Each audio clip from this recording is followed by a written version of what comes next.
Meredith had this wonderful idea. It's all fun and games. We loved it. I think we talked about it a year before. Oh yeah. I mean, we'd been talking the whole time, but because of the COVID, we just assumed that it would be canceled. Well, then Governor Cooper made the announcement that he would open summer camps with specific guidelines from the North Carolina Health Department, and I read them first and said, wow, I think we can do this. 1 month before the camp started. Hey, get your team together, Meredith, because guess what we're doing?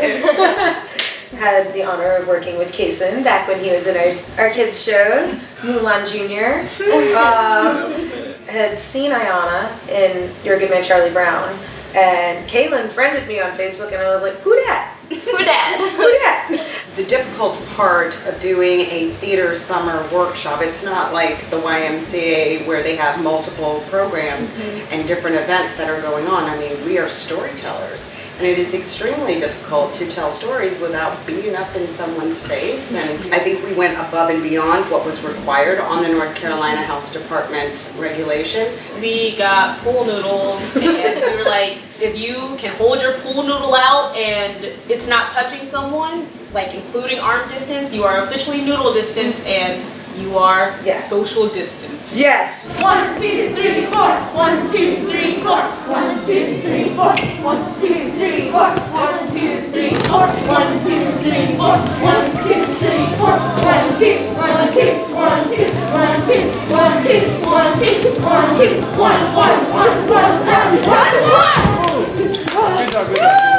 And I'm sure all of you experienced that with these kids, that after the past 3 months they've been doing Zoom and they've been stuck in the house and there's no social interacting. There was an absolute need to get them out of the house, get them doing things, get those creative juices going. So in hindsight now, this was the right decision to make. One of the beautiful things about theater all the time is that you have an end product to work towards. You have something to look forward to. And then at the end of every day, you can see all the milestones that get you there. And that was the cool thing about camp. Once we set the boundaries with noodle distance, if you're within noodle distance, you have to have a mask on. But once they got that, I think because they were all down for it. They were all ready to be a part of something again. Yeah, I've never been so thanked by parents for a workshop. Just as a teacher, like thinking about going back to school, and especially with younger kids, there's this fear out there that the mask is gonna like create a barrier. Like either they can't handle the responsibility of keeping the mask on,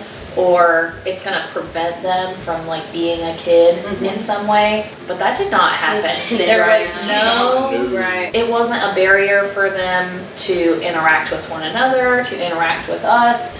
For singing and acting, it's just so much about being comfortable with one another, being comfortable with the people that you're around, and because they had so much time together, I think they got comfortable with each other.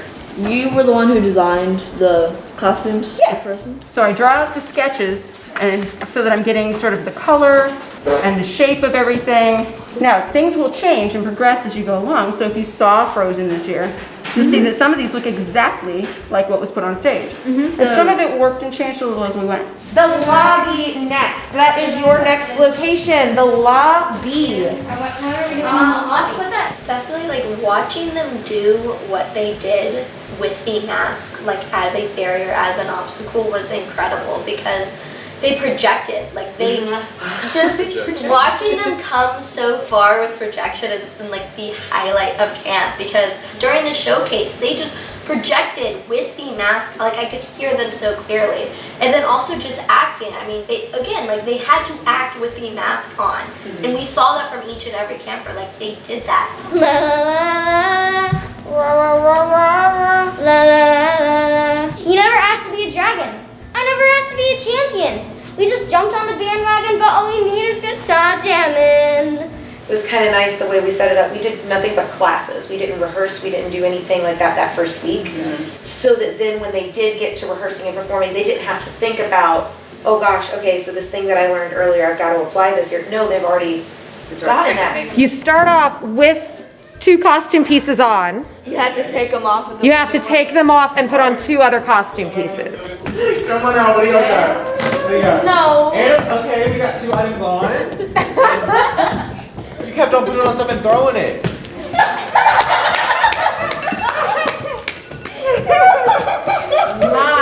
goodness. Okay, that is a fashion statement. Thank you. Past camps, the counselors would be like, okay, this is your specialty.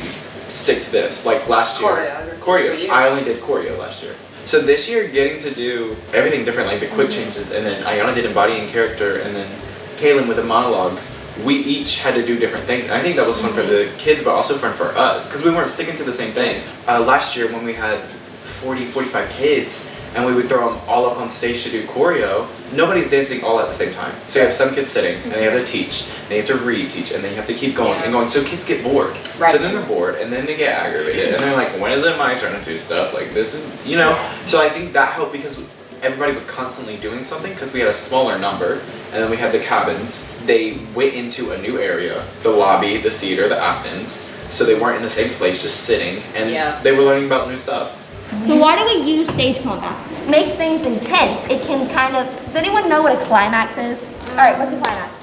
It's basically when something exciting happens. When something exciting happens, right? Exactly. It also can be used for either dramatic or comedic effect. Ours is probably more on the comedic side. Oh, I'm angry.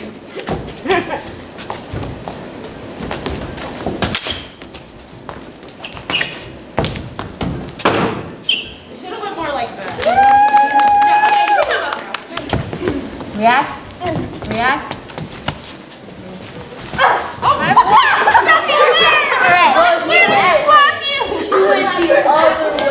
I made Noopsy. I think like us rotating and us having each of our kids, but also being able to work with the other kids sometimes, I think that really allowed us to kind of like observe the kids. There's actors, but there's also tech, and there's also set, and there's also props. And in my group, I had all kinds of people. Like we had the performers, but we also had little Donovan. Just his brain was like whirling. He's an inventor. He's costuming, blah blah blah. And then in your group, there was writers, and we could kind of cater to their interests and what we think they could do beyond. There is performing, but there's also tens of millions of other things that you could do going into Saks Bradbury and going into Civic Theater, and I really think we gave them a foundation. I looked at a couple of them, I was just sitting there going, there's your next little stage manager. Exactly. Right there. I had like 4 stage managers. And That was so crazy is that when we were doing our rough run through, Alex was like, do we need someone to preset this prop on the side of the stage? And I'm like, Alex, are you ready for your number? Yes. Do we need to preset this? And then Donovan, so for the we scene, it was him, Donovan, Trayton, and Kinsey. They were the 3 me's. And so we went home and made me's like for each of them. And then printed out the picture, like took them to me. He's just like, this is how they need to look. He and I was character just like, design. okay, yeah. Aw, aren't they cute? Your Miis will now accompany you playing any of our Wii sports, such as Wii tennis.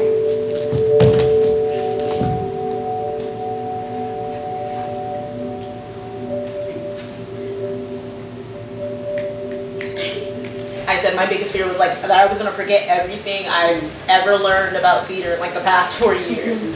So I was in my head a lot when teaching, and I'd be like, after every sentence, I'd be like, did that make sense? And they'd be like, yes, we will tell you, we will ask again if it doesn't make sense, like what you're saying. More reassurance, because like this, like the talking down to yourself, like just more reassurance in myself that I'm not gonna be perfect at this, but I'm not gonna crash and burn like I think I am, and this is a learning opportunity for myself also. When I taught like the monologue workshop, I was teaching it to my kids who, again, they were the younger kids, and then Kasen's group, middle kids, and Aiyana's older kids. And so there was a lot of like, okay, that didn't work out, I'm gonna change this next workshop. And I had to learn to like adapt to that. And at first I was just like, oh, Callan, you should have thought of this, blah, blah, blah, blah. But like, no, like that's part of the process. Like in any theater setting, like learning from your mistakes is part of the process. It was so great to see like these kids, young adults, being such good leaders, and they like had so many ideas, but they also took our feedback really well. There was never any like pushback. Just to see you guys grow in confidence in like leading your kids. Like Callan on the first day on Monday was like, stay with me at one point when I was like with her group, and she was like, don't leave me, and I was like, okay. So that kind of fear just totally went away really, really quickly, and that was really cool to see in you. I know this workshop has challenged you, especially those of you who have done the workshop before, But I gotta tell you, in watching what I could and seeing what I just saw, you guys have probably come away with the most valuable tools and resources in acting. That we make do with what we have, we improvise, we pull together, the show goes on, and the fact that you guys are able to convey a story entertainingly, I don't know if that's a word, without the use of the most valuable tool for an actor, you guys deserve a round of applause for that. And as we all know, in theater, no one does it by themselves, so I think your amazing camp assistants and counselors and your director and your musical director, and of course Chris with his lighting and all of that, the people who support you deserve an awesome round of applause.